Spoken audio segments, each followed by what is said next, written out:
Bismillahirrahmanirrahim. Assalamualaikum warahmatullahi wabarakatuh.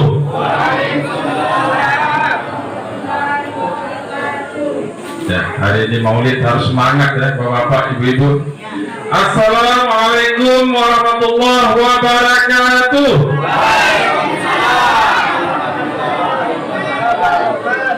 Alhamdulillah wa syukurillah. Pada hari ini kita bisa memperingati Maulid Nabi besar Muhammad sallallahu alaihi wasallam. Pada hari ini juga tidak lupa kita tetap menyampaikan salawat dan salam kehadirannya. Semoga syafaatnya selalu terlimpahkan kepada kita semua. Allahumma sholli ala Sayyidina Muhammad. Yang sama-sama kita hormati Bapak Ustadz Suparmo, ya, Bapak Agus Suparmo. Yang sama-sama kita hormati Bapak Kepala Desa Salur, pejabat dan wakili, Bapak Kepala Dusun Logok Beru, adik-adik panitia PHBI, bapak-bapak, tokoh-tokoh agama, tokoh masyarakat, serta ibu-ibu hadirin hadirat yang berbahagia. Pada hari ini kita patut berbangga. Karena apa? Di dalam hati dan pikiran kita masih kita tetap mengingat kepada junjungan alam kita Nabi besar Muhammad sallallahu alaihi wasallam. Jadi pada hari ini kita memperingati hari kelahiran beliau. Nah, jadi pada hari ini kita bisa saling nasihat menasihati, saling peringat memperingati. Juga kita mengenal bagaimana sosok Rasulullah sallallahu alaihi wasallam sebagai penerang hidup dan kehidupan kita di dunia ini. Insya Allah keselamatan kita di dunia dan di akhirat akan selalu terjaga kalau kita selalu mengikut kepada ajaran-ajaran beliau. Tadi sudah disampaikan oleh panitia penyelenggara dari Pak Kadus, juga Bapak Kepala Desa atau pejabat yang mewakili tentang makna daripada peringatan Maulid Nabi besar Muhammad sallallahu alaihi wasallam. Jadi bukan sekedar kita beramai-ramai berkumpul di masjid ini, tetapi ada manfaatnya, ada hikmah yang kita ambil, ada semangat perjuangan dan akidah yang tetap bisa terjaga. Kepada adik-adikku semua, remaja putra maupun putri, generasi penerus pejuang Islam, insya Allah akan selalu tetap pada petuah orang tua kita di sini dengan menjalankan apa yang memang syariat. Yang dia maksudkan di sini adalah kegiatan-kegiatan yang dilakukan seperti ini adalah menanamkan rasa jiwa atau semangat juang kita ya dalam mempertahankan yang namanya akidah. Karena apa? Akidah ini gampang masuk tetapi gampang juga keluar, gampang juga pergi. Pada kondisi sekarang Bapak Ibu dan jamaah sekalian, kita semua sudah mengaku sebagai umat Nabi Muhammad SAW. Tapi ingat, banyak hal gangguan kita, ya, banyak sekali gangguan kita dalam melaksanakan atau memegang teguh keyakinan ini. Dan banyak juga kita tidak sadar situasi dan kondisi ini yang sangat akan bisa merubah situasi dan keadaannya. Sekarang hari ini Islam bisa saja besok lusa ya, mohon maaf pada adik kita remaja putri khususnya ya, saking cintanya kepada si A si B dia tidak lihat identitas agama. Ya, ini yang amat sangat kita sesalkan. Maka dari itu mulai dari pergaulan, ya adik-adik remaja putri ya, mari saling jaga, mari saling jaga. Nah momen seperti inilah kita bisa saling ingat mengingatkan. Mohon maaf ini Pak Ustadz, Bapak Kepala Desa, Bapak Kepala Dusun, tokoh-tokoh termasuk baru kita ingat ini Bapak Ustadz Nuridah ini sahabat tiang sejak tahun 90 nih. Dulu malam-malam tiang kesini nih belajar sama beliau masalah wirid khusus nih. Insya Allah itu masih tertanam pada tiang sebagai warga Nahdlatul Wathon. Ya. Itu pun tujuannya adalah bagaimana mempertahankan akidah benteng kita dari semua yang merusak daripada ajaran kita. Sehingga dia inspirasi juga ya ketika dia masuk ke dunia politik. Alhamdulillah berkat doa peluk sampai di sini tiang dimandatkan dipercaya jadi anggota DPR sejak tahun 2004 yang lalu. Ya sudah 17 tahun lah Niki punya merek anggota DPR. Tiang tidak berbangga diri dalam artian kalau tidak bisa tiang untuk bagaimana berbuat kepada kemaslahatan umat. Kenapa? Partai tiang ini partai bulan bintang, partai Islam. Tujuannya adalah bagaimana mempertahankan akidah kita dan bagaimana mempertahankan eksistensi umat Islam di negara yang 85% di Indonesia ini. Sekarang kita kalau di komunitas Islam masih kita berbangga, Pak. Tetapi ingat di sisi politik kita banyak sekali kita dimainkan. Kenapa? Ini sangat berbahaya Bapak-bapak dan saudara-saudara sekalian. Politik ini bisa membalikkan situasi seperti membalikkan telapak tangan. Maka dia ingatkan ya, tidak bisa kalau umat Islam ini tidak berpolitik. Harus kita berpolitik. Tapi tujuannya adalah politik yang bisa mengayomi umat Islam, bisa melindungi umat Islam, bisa mengembangkan umat Islam lewat partai mana saja. Ingat, bukan karena dia ini PBB, harus pilih PBB saja. Tapi lewat partai mana saja silahkan. Dan tentunya itu bapak-bapak dan saudara-saudara sekalian melihat figur di situ adalah figur yang betul-betul memperhatikan umat Islam. Ada banyak mereknya si A si B ini, tetapi dia tidak kepentingan politiknya tidak berpihak kepada umat Islam. Ya contohkan sekarang ya, umat Islam di Indonesia 85% dari hampir 300 juta, itu artinya lebih dari 175 juta itu adalah umat Islam. Tapi bagaimana warna kebijakan yang bernuansa Islam di Indonesia? Jauh. Sekarang dari sisi penadaan ekonomi, negara kita mengarah ke sosialis, lebih kepada individual. Bagaimana berbentuk usaha dalam bentuk syariah masih jauh juga. Begitupun dari segi lambang yang mencerminkan bahwa kita ini mayoritas Islam. Coba lihat Malaysia. Malaysia itu hanya 50% umat Islam, tetapi kebijakannya selalu bernuansa Islam. Rekrut TNI saja, rekrut tentara saja, kalau dia tidak bisa ngaji nggak bisa. Kalau kita akan mengarah kepada negara sekuler. Tahu namanya negara sekuler? Islam bisa saja KTP. Ya, Islam bisa saja KTP. Soal mengaji, soal sholat ibadah 5 kali sehari semalam di masjid, itu urusan masing-masing orang. Nah, ini perbedaannya. Tetapi kalau kita menempatkan Islam sebagai sumber dari segala sumber hukum, insya Allah kita akan sangat bangga dengan Islam yang di mayoritas Islam negara ini.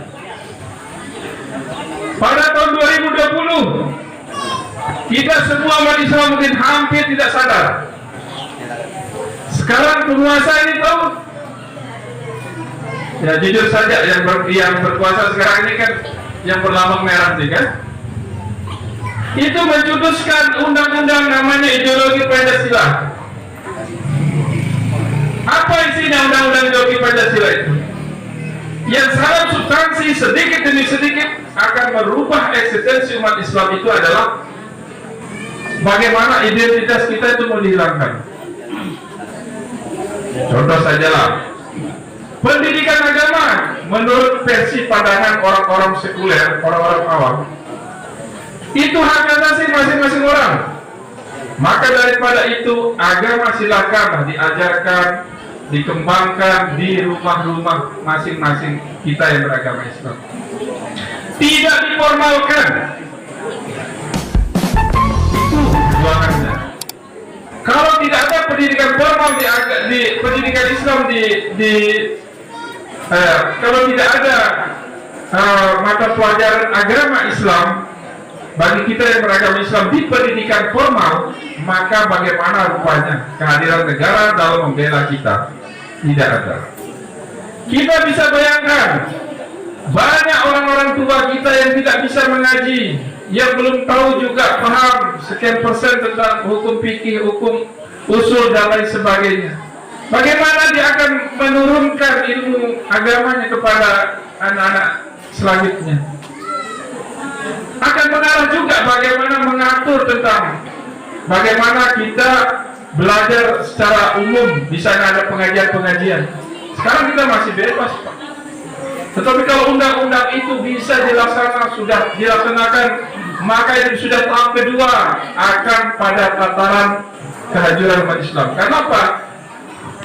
Kita sempat kecolongan pada tahun 70-an sejak ada namanya Menteri Agama, Menteri Pendidikan waktu itu, Daud Yusuf. Dia menghapus semua sumber-sumber referensi agama itu dari kitab kuning yang berbahasa Melayu. Sekarang tidak ada, kita temukan itu referensi di pendidikan itu. Karena sudah dihapus oleh zaman Daud Yusuf zaman itu. Itu kita sebut saja Menteri itu Kristen waktu itu. Sehingga kebijakannya berbau bagaimana menghantam kita yang mayoritas. Nah, kemarin tahun 2020 itu, ya syukur masih dipending. Tapi ingat, siapa yang berkuasa itu banyak cara untuk bagaimana mengkebiri kita. Coba, adakah tokoh-tokoh yang sekelas tokoh-tokoh nasional sekarang kita yang bisa menghimpun kepada umat Islam secara nasional? Belum ada. Baru saja muncul sekelas Habib Rizik saja sudah dibahas. Tak ada. Karena apa? Kekuasaan yang sekuler tidak akan memberikan ruang kepada umat Islam. Itu. Nah, ini Tiang sampaikan pada acara Maulid ini supaya menjadi renungan kita, Pak. Tiang sampaikan berkaitan dengan politik. Kalau tidak setuju dengan Tiang, masih banyak figur-figur yang lain yang masih membela Islam. Tolong di situ. Yang titipkan di situ. Tidak setuju dengan Tiang, masih banyak yang lain. Ini skup nasional yang sampaikan. Sekarang ini ada juga yang mengarah ke Lombok Utara. Ya, meskipun kita tidak paham juga atau tidak tahu secara detail, dia pakai songkok juga, Pak. Mungkin bisa pakai sorban juga seperti Tiang. Apa saja yang bapak-bapak mau bisa saja. Mau Al-Quran, mau Iqra, mau bangun ini aja dikasih. Tapi labelnya label B misalnya. Ayo. Yang kita cari keberkahan, Bapak. Ada satu masjid pernah Tiang saksikan. Tiang anggota DPR di wilayah setempat, tetapi Tiang tidak diundang. Tetapi ada anggota DPR yang dari sebelah itu yang diundang untuk meletakkan batu pertama. Apa yang didapatkan? Nah, ada berkahnya di situ. Setidak-tidaknya Bapak K penghulu ini kalau dia memegang batu di situ dia meletakkan dan berdoa, insya Allah ada berkahnya. Ini Tiang berbicara secara politik di sini. Kalau kita sekarang akan percaya kepada orang yang tidak kenal identitasnya, yang tidak tahu di situ apa sih hati nurani yang sebenarnya, maka akan berdampak kepada kita ke depan. Nah, ini yang Tiang tekankan secara politik. Ini Tiang ngambil contoh ya, ketika bagaimana tahun 55 dulu ya bapak-bapak orang tua kita yang mungkin bertanya kepada bapak baloknya lah terdahulu ya, bagaimana ketika Masyumi menang pada pemilu tahun 55. Itu adalah partai Islam pertama yang didukung oleh Muhammadiyah, NU, NW, Proses, semua organisasi Islam di situ. Menang pada pemilu 55. Konsep yang ditawarkan adalah konsep Islam negara Indonesia ini. Dengan tentunya lakum didukung oleh din. Agamamu bagimu, agama kita ya untuk kita. Tetapi disitulah rahmatan lil alamin yang ditunjukkan. Kalau kita yang berkuasa, insya Allah semua akan sejahtera. Nah, buktinya apa? Pengelolaan sumber daya alam itu bagaimana kita atur secara agama Islam. Akibat tersebutlah banyak kekayaan alam kita ini dikelola oleh banyak sumber daya alam kita ini yang nilainya triliunan itu ingin dikelola oleh orang-orang luar, oleh negara-negara adidaya. Ada Amerika, ada Rusia, ada Cina dan lain sebagainya. Tetapi karena kebijakan kita harus mandiri, kita kelola dari itu kita bisa membangun. Akibat itulah terjadi gap di dalam politik Masyumi dulu, Partai Islam partai itu. Apa katanya? Pertama yang diracuni adalah pengurus Masyumi, karena pengurus Masyumi yang itu adalah para alim ulama, kiai, tuan guru dan lain sebagainya. Apa katanya? Bapak-bapak para kiai, para alim ulama, bapak-bapak ini orang suci, tidak usah ikut berpolitik, karena politik itu licik, politik itu kotor, politik itu saling fitnah, saling bunuh dan sebagainya. Akhirnya banyak yang terpengaruh, sehingga apa? Kekuatan Masyumi menjadi berkurang. Sesudah itu akhirnya apa? Diganggulah dan dijebaklah Masyumi, dikatakan ikut mendukung pemberontakan, salah satu pemberontakan waktu itu. Sehingga partai yang berkuasa waktu itu, Partai Islam, jadi partai terlarang, bayangkan. Seperti itu cara mengebiri kekuatan Islam. Nah sekarang kita, pada zaman sekarang ini, adalah sisa-sisa daripada kejayaan masa lalu. Hutang kita sudah 5.000 sekian triliun sekarang ini. Ya, kalau lahir anak cucu, anak jari kita sekarang ini, begitu lahir, wah paling tidak selain 20 juta itu udah kerja menanda utang. Beda kayak negeri Qatar. Kalau di Qatar begitu lahir seorang anak manusia di situ warganya, dia sudah dapat jaminan 250 juta, jaminan hidup, bayangkan. Nah sebenarnya kalau dikelola dari konsep Islam sejak tahun 55 dulu, kita mungkin seperti negara Qatar. Bayangkan itu Papua itu hampir 3.000 triliun penghasilan setahun. Ya, kemarin saya sebagai anggota Pansus RTW di DPR Provinsi ya, saya kunjungan ke Dompu, itu di salah satu kecamatan itu ada akan menghasilkan tambang emas, menghasilkan emas yang penghasilan bisa 1.000 triliun Pak. Itu di Dompu. Kalau di Nyuman sekarang sudah habis ini, sudah tidak ada lagi. Tapi seberapa kekuatan hasil dari itu kembali kepada negara Indonesia, kembali kepada kita dapat cipratan di Lombok Utara ini. Di situ masih kita jauh panggang daripada api.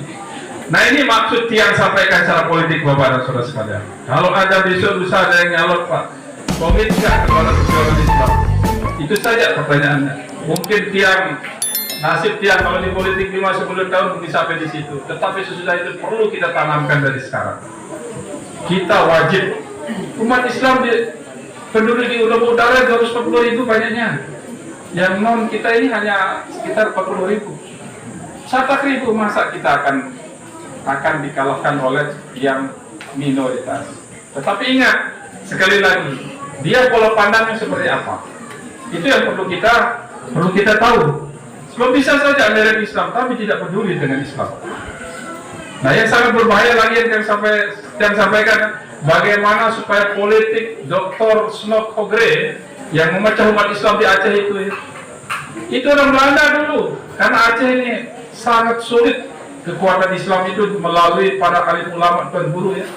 Sehingga Pak Dr. Snok Hogre ini dia pergi ke Mekah belajar Islam. 6 bulan dia belajar di Mekah, belajar Islam. Pulang-pulang dia pakai sorban. Nah dari situlah mulai bikin pengajian. Seperti orang ulama lah. Dia memecah antara satu kelompok dengan kelompok yang lain. Nah mulai saat itulah Islam Aceh bisa dikalahkan. Kalau tidak itu tidak bisa. Supaya itu tidak terjadi juga di kita sebutlah di Lombok Utara itu. Sekarang praktek-praktek seperti itu ada Bapak.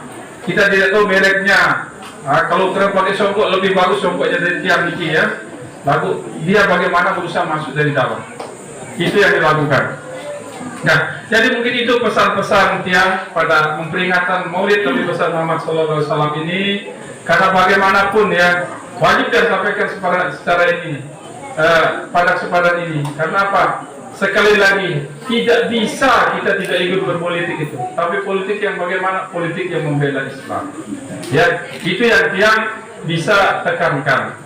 Karena apa? Kalau tidak kita ikut ya maka sangat susah. Mohon maaf, kita contohkan saja lah pilkada ya. PNS itu tidak boleh ikut berpolitik katanya. Tetapi ketika seseorang pejabat di situ, eselon 1, eselon 2, camat tidak membantu salah seorang figur di situ, maka jangan harap itu jadi ikut dapat jabatan. Sekarang 13 eselon di sini non aktif karena dianggap tidak mendukung yang sebelah, misalnya. Itu artinya mengisyaratkan kepada semua pihak ini harus ikut andil memberikan warna, begitu. Nah, tapi kalau masalah saya terlibat atau tidak terlibat terus tidak dilibatkan di situ urusan lain lah, begitu ya. Tetapi yang saya sampaikan ini adalah pada konteks arah daripada negara Indonesia. Itu yang saya sampaikan. Ya. Jadi mohon maaf Bapak Ustadz, nanti lebih rinci Bapak Ustadz akan memberikan siraman rohani pada Maulid ini ya. Mungkin Tian juga seperti Pak Korit tadi niki ya, Pak Husnul niki ya. Tian juga mohon izin pamit. Tian ada 3 tempat undangan hari ini. Bahkan sebelum mulai tadi itu jadi ditelepon direpet juga ya. Habis ini juga ada di Pemna, ada juga di situ di Solo kalau salah ya. Nah, jadi itu mohon maaf mungkin dalam penyampaian Tian ada hal yang kurang berkenan ya. Tapi ini spirit buat kita bersama berpegangan ya. Mohon maaf Pak Desa, Pak Sekdes, salam saya sama Bapak Kepala Desa ya. Yang hormat sama beliau. Karena dulu alhamdulillah Desa Salud ini adalah desa yang tiap paling banyak dapat suara dulu.